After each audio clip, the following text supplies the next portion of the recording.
Bismillahirrahmanirrahim. Assalamualaikum warahmatullahi wabarakatuh. Bismillah walhamdulillah wassalatu wassalamu ala rasulillah wa ala alihi wa ashabihi wa mawalah amma ba'd.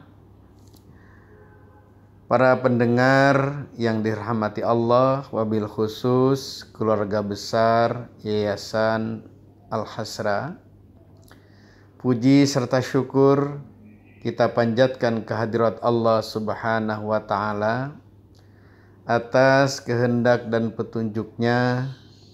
Saat ini kita dapat bersilaturahim walaupun hanya lewat pesan suara. Semoga tetap bermanfaat buat kita semua. Salawat serta salam semoga dilimpahkan kepada junjungan kita Nabi besar Muhammad sallallahu alaihi wasallam. Selanjutnya atas nama pribadi dan keluarga menyampaikan selamat menunaikan ibadat saum. Semoga saum kita diterima oleh Allah Subhanahu wa Ta'ala.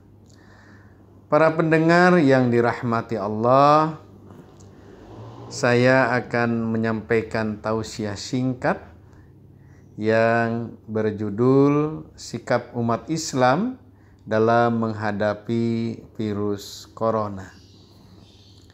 Para pendengar yang dirahmati Allah, virus corona adalah suatu musibah tingkat dunia karena melanda bukan hanya di Indonesia tapi di seluruh dunia.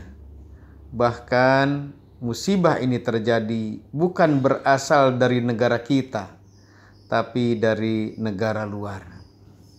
Tentu tidak ada yang patut kita inginkan, kita harapkan selain semoga musibah ini cepat berlalu. Para pendengar yang dirahmati Allah, kalau kita melihat dari sudut pandang agama, maka kita akan menemukan di dalam Al-Quran pada surat At-Taghabun ayat 11, Allah berfirman, A'udzu billahi minasyaitonir rajim. Ma asaba mim musibatin illa biiznillah. Artinya tidak terjadi atau tidak menimpa musibah kecuali atas izin Allah. Berdasarkan firman Allah tersebut, maka semua musibah, wabil khusus adalah musibah virus corona yang sedang melanda dunia saat ini, itu terjadi atas izin Allah. Tanpa seizin Allah, tidak mungkin virus ini punya kekuatan untuk menyerang manusia. Para pendengar yang dirahmati Allah, pertanyaan buat kita adalah, kira-kira apa yang bisa kita fahami dari firman Allah tersebut? Maka ada keterangan yang menyatakan Allah menimpakan musibah karena kasih sayang Allah di dunia. Allah timpakan musibah karena kasih sayang Allah di akhirat. Allah timpakan musibah karena kasih sayang Allah di dunia dan di akhirat. Dan Allah timpakan musibah karena kebencian Allah di dunia dan di akhirat. Itulah ada 4 penjelasan tentang musibah ditimpakan kepada manusia. Yang pertama, musibah ditimpakan karena kasih sayang Allah di dunia. Para pendengar yang dirahmati Allah, sering kita membaca atau melihat berita ada musibah tabrakan mobil, ada musibah banjir, ada musibah longsor dan lain sebagainya. di tengah-tengah musibah itu ada orang yang selamat. Padahal secara logika tidak mungkin dia bisa selamat. Seperti dia bisa bertahan hidup di atas reruntuhan tembok. Dia bisa selamat di dalam mobil yang ringsek. Itu adalah musibah yang Allah timpakan. Tetapi Allah berikan kasih sayangnya dengan cara diselamatkan. Yang kedua, Allah timpakan musibah karena kecintaan Allah di akhirat. Contoh yang paling mudah dari musibah ini adalah orang-orang yang sedang menunaikan haji dengan ikhlas, lantas Allah wafatkan. Secara hati nurani kita melihatnya prihatin. Dia berangkat untuk menunaikan ibadat haji, minta doa kepada sanak familinya, terutama keluarga terdekat, istri dan anaknya, agar selama dia menunaikan ibadat haji tidak menemukan hambatan apapun dan dapat pulang ke kampung halamannya, berada di tengah-tengah keluarganya tanpa ada satu kekurangan apapun. Tapi Allah memperlihatkan kasih sayangnya di saat dia sedang beribadah, membersihkan dari dosa-dosanya, lantas Allah wafatkan sehingga dia terselamatkan dari dosa-dosa yang mungkin akan dilakukan setelah pulang ke tanah airnya. Para pendengar yang dirahmati Allah, ada keterangan yang menyatakan bahwa orang yang diwafatkan sedang menunaikan ibadat haji, kelak di akhirat pada saat hari kiamat akan dibangkitkan oleh Allah lengkap dengan pakaian ihramnya. Kalau demikian adanya, maka ini adalah jelas kasih sayang Allah di akhirat. Di dunia dia tidak bertemu lagi dengan keluarganya saat menunaikan ibadat haji, diwafatkan oleh Allah, tapi dia diselamatkan oleh Allah dan di akhirat dia akan menjadi penghuni surga. Ini musibah sebagai bentuk kasih sayang Allah di akhirat. Yang ketiga, musibah karena kasih sayang Allah di dunia dan di akhirat. Contoh dari musibah ini adalah yang menimpa para nabi dan rasul Allah. Kalau kita baca sejarah nabi dan rasul, maka semua nabi itu diuji atau diberikan kasih sayang dengan musibah.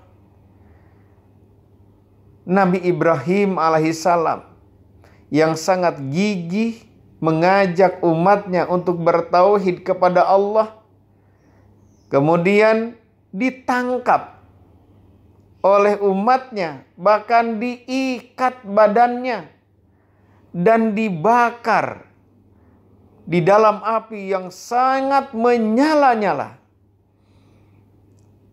Secara alami, semua yang dilalap oleh api itu tidak ada yang selamat, terlebih dalam api yang sangat besar menyala-nyala.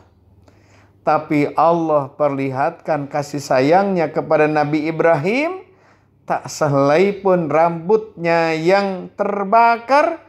Yang terbakar hanya ikatan-ikatan tali yang diikatkan oleh kaumnya yang kafir itu.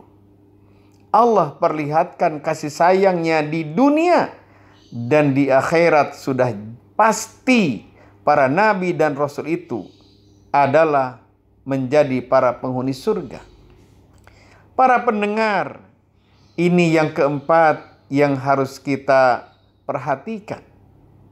Adalah musibah yang ditimpakan karena kebencian Allah di dunia dan di akhirat. Contoh dari musibah ini adalah orang-orang yang sedang berbuat maksiat lantas diwafatkan oleh Allah. ada orang yang sedang minum minuman khamr, kemudian mabuk, sakit perut, dan mati. Ada orang yang sedang joget-joget di night club, lantas gedungnya terbakar dan hangus, yang joget-joget tadi ikut terbakar. Ada orang yang sedang mencuri, ada orang yang sedang berbuat zina, ya, lantas dimatikan oleh Allah dengan caranya, dengan cara Allah maksudnya.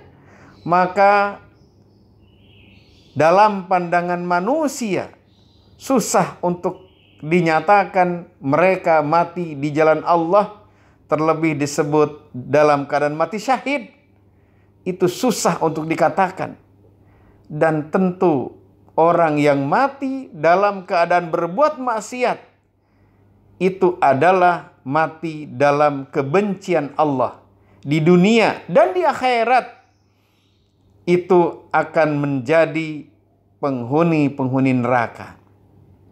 Para pendengar yang dirahmati Allah, jika kita hubungkan dengan musibah virus corona, maka perlu kita bertanya kepada diri masing-masing, apakah ini musibah karena kasih sayang Allah di dunia? Atau karena kasih sayang Allah di akhirat? Atau sebagai kasih sayang Allah di dunia dan akhirat? Atau jangan-jangan malah menjadi atau merupakan kebencian Allah di dunia dan akhirat? Maka mari kita merenung, para pendengar yang dirahmati Allah. Apakah akidah kita sudah lurus? Apakah ibadah kita sudah benar? Apakah akhlak kita sudah mulia? Apakah muamalah kita sudah sesuai ketentuan Allah, sesuai dengan syariat Allah, sehingga musibah ini sebagai bentuk kasih sayang Allah? Atau jangan-jangan ini ditimpakan musibah virus corona karena kesalahan kita dalam berakidah, dalam beribadah, dalam akhlak kita, dan dalam muamalah kita. Oleh karena itu saatnya kita untuk merenung. Apakah akidah kita sudah benar, ibadah kita sudah benar, akhlak kita sudah benar, dan muamalah kita sudah benar? Jika dijawab oleh hati kita belum, bahkan jauh dari nilai-nilai kebenaran, saatnya lah kita untuk memperbaiki diri. Dan para pendengar yang dirahmati Allah, pada kesempatan ini saya menghimbau kepada para pendengar semua, mari kita ikuti instruksi pemerintah, himbauan para tokoh alim ulama, dengan cara mematuhi segala ketentuannya. Jangan pernah kita memandang enteng musibah ini, karena bisa jadi akan memperpanjang virus corona karena kelalaian kita dalam mentaati instruksi pemerintah, fatwa Majelis Ulama, dan maklumat-maklumat dari organisasi-organisasi sosial kemasyarakatan. Barangkali ini yang saya sampaikan dalam tausiah singkat. Mudah-mudahan ada manfaatnya. Wabillahi taufiq wal hidayah. Wassalamualaikum warahmatullahi wabarakatuh.